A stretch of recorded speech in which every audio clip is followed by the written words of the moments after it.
Всем привет, меня зовут Вика. Давайте посмотрим новый расклад Таро для мужчин. За что ей стыдно перед вами? Как всегда, настраивайтесь на расклад.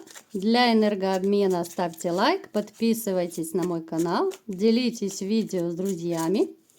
Не забывайте писать комментарии для продвижения канала. И смотрим, в каких энергиях вы находитесь. Кто хочет на личные расклады, ребят, записаться, либо же сделать диагностику на наявность черной магии, добро пожаловать. Телефон в комментариях и в описании к видео. Итак, какие у нас энергии? Тотальная обозленность на женщин. Здесь, знаете, проигрывается та ситуация, когда из-за какой-то одной женщины, которая осталась у вас в прошлом, вы обозлились на весь женский род. Я не говорю, что это прям такая ненависть, нет. Но вы, помимо того, что сейчас может проигрываться, вы без женщины, поэтому, либо же уже кто-то прошел этот период, когда вот именно на весь женский род. Все женщины такие-сякие, да? Все женщины там корыстные, предательницы и так далее. А все потому, что в вашей жизни была дамочка, большая любительница наших любимых пентаклей, денежек наших любимых, да. Женщина-манипуляторша, женщина с хорошей интуицией. Причем у вас интуиция тоже довольно сильно развитая. Кстати, вы чувствуете людей. Обращайте всегда внимание на то, что вы чувствуете, потому что у вас есть такой момент, что вы как-то, ну так, по боку свою интуицию. Ну вот напишите в комментариях, бывали такие моменты у вас или нет. Вы реально очень сильно чувствуете. Вы чувствуете даже, может быть, я бы сказала, что будущее событие.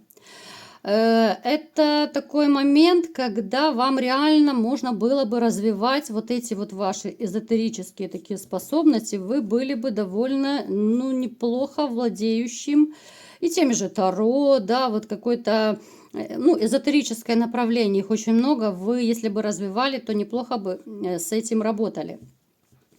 Далее, вы в своей жизни, я вам скажу, что проходили период, когда было, ну, туговато с деньгами. Я не скажу, что прям чуть ли не на улице жили, да, но было проблемно. Это у кого-то могли проиграться лихие 90-е, у кого-то просто вот период в жизни был, когда вот реально было безденежье. После этого особенно вы начали ценить вот, ну, чуть ли не каждую копейку. Вы стали более бережно относиться к деньгам.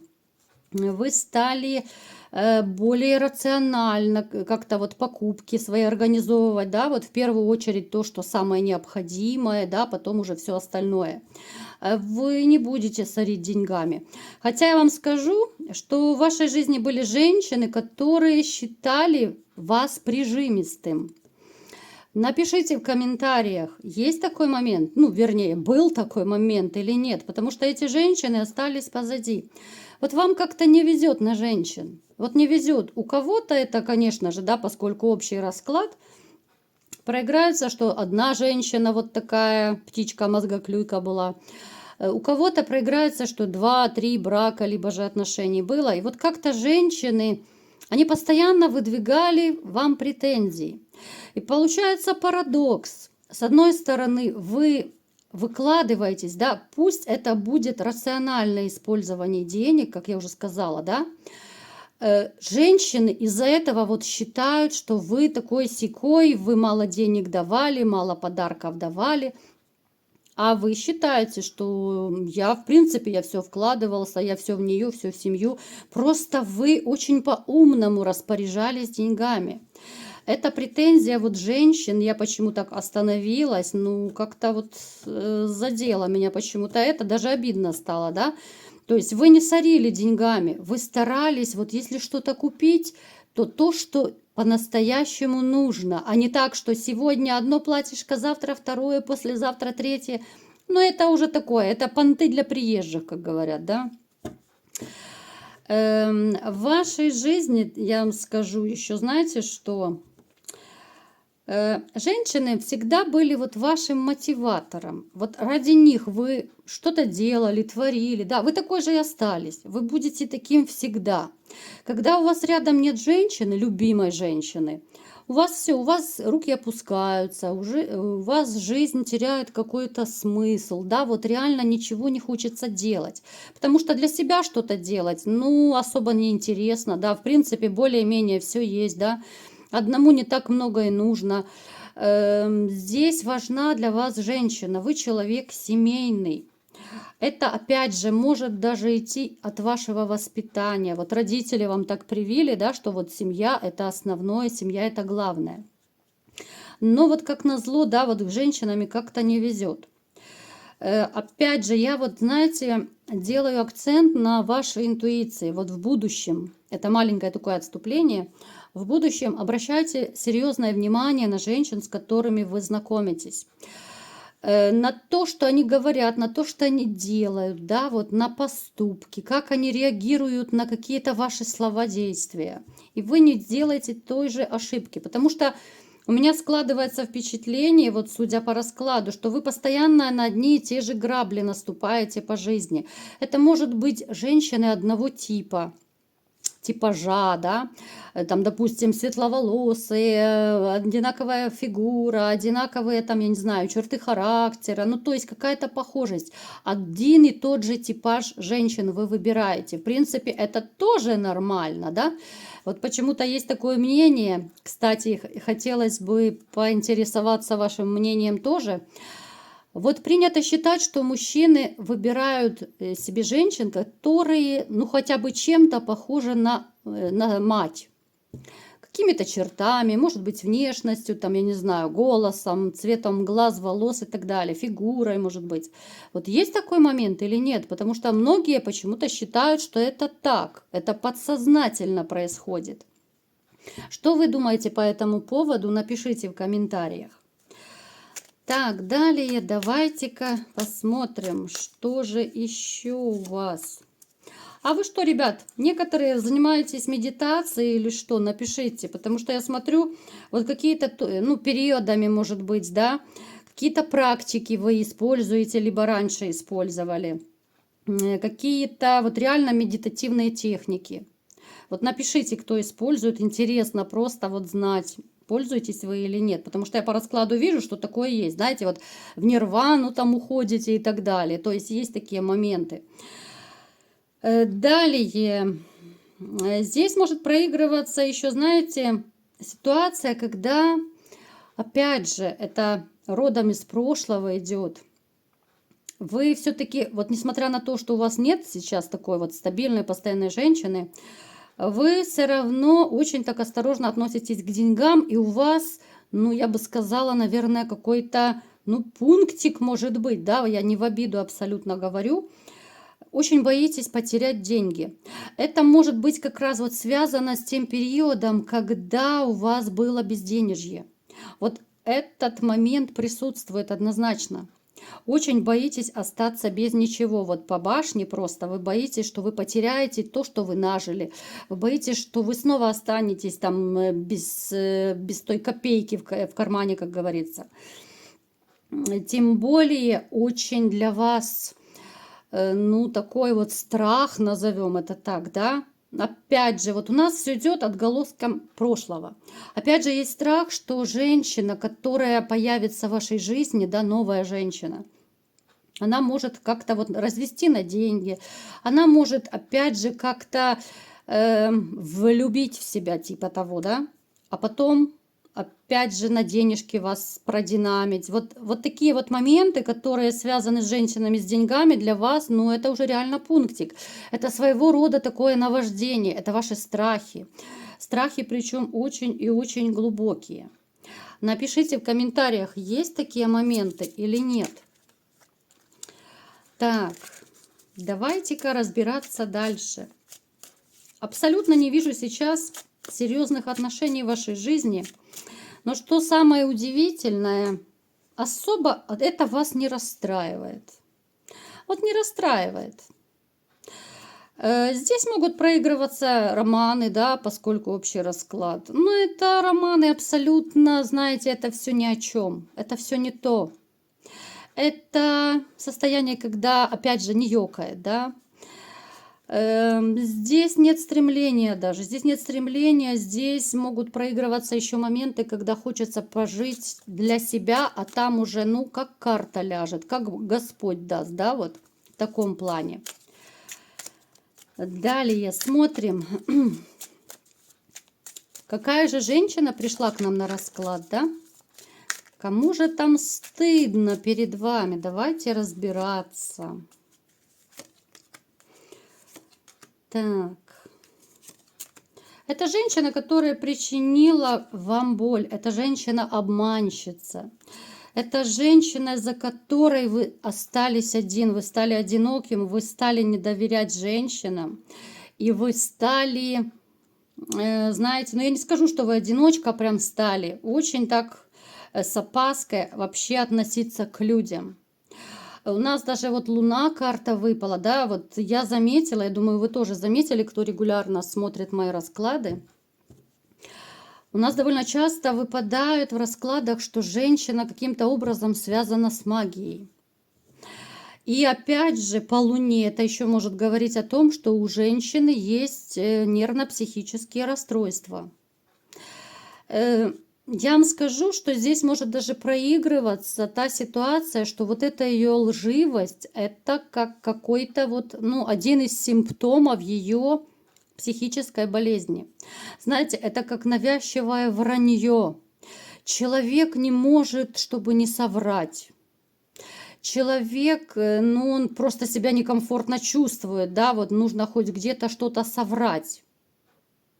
Вот здесь похожая ситуация у некоторых может проиграться. Дама довольно двуличная. Дама, которая, знаете, она хочет казаться перед окружающими лучше, чем она есть. Она может быть лицемерной, она может притворяться, она может, знаете, вот сыпать комплименты людям. И на первый взгляд, вот особенно там первое знакомство, да, даже в компании, допустим, все могут восторгаться, какая она хорошенькая, какая она добрая, и душа компании, и белая пушистая, да?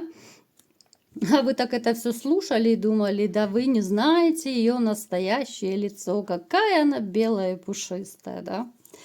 То есть это человек очень непростой, она даже энергетически очень непростая. Здесь может быть довольно тяжелая энергетика. Здесь может быть, знаете, вот реально такие ощущения вот периодами, когда ты понимаешь, как будто с тебя все соки выпили. Знаете, как говорят, выжатый лимон. Напишите, были у вас такие вот моменты, когда вы с ней пообщаетесь? Особенно это бывает в периоды скандалов, каких-то конфликтов. Вот она может даже быть спокойной в такие моменты, но она, знаете, скажет какую-то такую жесткую фразу. Она может так опустить одним словом ниже плинтуса, что ну, человек стоит и реально думает, что елки-палки, что со мной, да, вот я не знаю, что сказать, тебя опустили, все, у тебя сил нет, ты не можешь ни как-то сопротивляться, ничего. Вы знаете, как говорят, убивают словом. То есть вот такие моменты не очень приятные присутствуют с этой женщиной. Давайте-ка будем смотреть, почему же ей стыдно перед вами, да, что же она осознала, может быть, поняла. Здесь, скорее всего, да, по дьяволу здесь проигрывается левачок. Да, это женщина, которая, может быть, ну, либо же была матерью ваших детей, либо вы планировали детей с этой женщиной. Однозначно, здесь серьезные отношения, это не просто какая-то проходящая. Смотрите, эта женщина, вообще она охотница за богатенькими мужчинами. Это, в принципе, неудивительно, да, в современном мире. Уж очень сильно ей хотелось красиво жить, уж очень сильно. Она даже накосячила именно потому, что она хотела красиво жить, иметь мужчину, у которого будет больше денег, чем у вас, который будет дарить больше подарков, чем вы ей давали. Ну, то есть, который будет кружить со всех сторон больше, чем вы. Она пыталась знакомиться с разными мужчинами. У нее были обеспеченные мужчины, но вот как-то это все было временно. Там была даже ситуация, что она могла выйти замуж, ну, либо же жить гражданским браком с мужчиной. Но это все закончилось. Это все закончилось, она осталась одна, потому что ее вот этот несносный характер, он все-таки, ну, знаете, как говорят, не по нраву мужчинам. Она осталась одна, она начала, ну, я не скажу, что страдать, да, ностальгировать, что ли. Это такая умственная, назовем ее так, работа. Это, ну, реально, это нотки ностальгии и какое-то самобичевание, да. Вот вам будет странно это как-то слышать, что она, да, работа над ошибками, да, не бывает такого. Но, тем не менее, это так. Вот сама перед собой, будучи какой-то период в шоколаде без вас, когда у нее был мужчина, да, она много чего поразмыслила, пораздумывала. Я вам скажу, что даже когда у нее был мужчина, там любви не было, там чисто вот деньги, деньги, деньги. Но она своим вот характером, она оттолкнула этого богатенького Буратино. И когда она осталась одна, она начала задумываться над своей жизнью, что и как происходит, почему она все-таки, ну, не может никак надолго удержать рядом с собой мужчин. Она довольно плотно вот какой-то период вспоминала о вас, о вашей жизни, о ваших отношениях. Она, она реально вот, ну, каялась, не каялась, да, я не могу сказать, что это прям такое каяние. Но она сожалеет, да, вот стыдно, в принципе, за некоторые ее поступки. Вот она, знаете, она жалеет о том, что она вас обижала по поводу и без повода. Она сожалеет о том, что вот особенно у кого нет детей, она сожалеет, что она не родила вам ребенка, потому что вы были, в общем-то, довольно неплохим мужчиной. Но это опять же она поняла только сейчас. О чем она еще сожалеет? Она сожалеет, что все-таки она не сберегла семью, потому что только сейчас она поняла, что было все не так уж и плохо. Ей стыдно за то, что вы старались, да, вот она видела, что вы старались, вы любили, вы кружили, а она пошла изменять. Ей стыдно за то, что вы человек, который готов был реально горы свернуть ради нее, и она предала вас, понимаете? Она в этом, это я сейчас, знаете, такие потайные ее души вскрываю, такие скелетики в ее шкафу, о которых, ну, никогда вы, наверное, не узнаете. Она никогда вам в этом не признается. Ей стыдно, что она потеряла вот такого мужчину. Хотя у нее, опять же, у нее свои претензии к вам были. Но только сейчас, вот спустя какое-то время, она осознала, что были чепуховые моменты в вашей жизни, которые, ну, яйца выеденного просто не стоят, что не нужно было ссориться из-за этого. Не нужно было... Она даже, кстати, она жалеет про измену, ребята. Это, конечно, ну, это трэш, да? Напишите, что вы думаете по этому поводу, как вы считаете, сожалеет она или нет. Вот она сожалеет о своих таких вот глобальных поступках, которые она совершила, но в то же время она понимает, что назад дороги нет. У нее есть пара-тройка подружек, которые пытаются ее направлять в этой жизни. Какой-то период она их слушала, потом перестала, поняла, что до добра это все не доведет. Потом она стала делать, ну, то, что она думает, то, что она чувствует, уже как-то сама руководствоваться своими ощущениями, чувствами и так далее. Вот она, знаете, вот реально, она как будто вроде бы и локти кусает за вами, а с другой стороны, она сама себе боится в этом признаться, что она упустила настоящего мужчину. Она боится этого. Она этого не рассказывает никому. Она только, знаете, вот, ну, сама перед собой, да, ну, может быть, там котики, собачки, если у нее есть, то да, она может с ними поговорить, разве что об этом. Ей, в принципе, ей стыдно даже за свое поведение. Но опять же, она это, к сожалению, никому не скажет. Она кусает локти, ну, как всегда, да, локти вкусные, наверное. Она понимает, что назад дороги нет. По десятке мечей нашей. Здесь точка поставлена вами 100%, окончательно и бесповоротно. Здесь моменты сожаления, здесь моменты ностальгии. Вот особенно, когда она сама, когда у нее нет мужчин, ни жезлов, ничего, никого, да, вот она себя настолько грустно и одиноко чувствует, и тогда она, конечно же, начинает за вами скучать, ностальгировать, вспоминать ваши какие-то романтические, красивые поступки, что вы помогали, да, вот как вы ее кружили, это она все помнит прекрасно. Поэтому ей стыдно.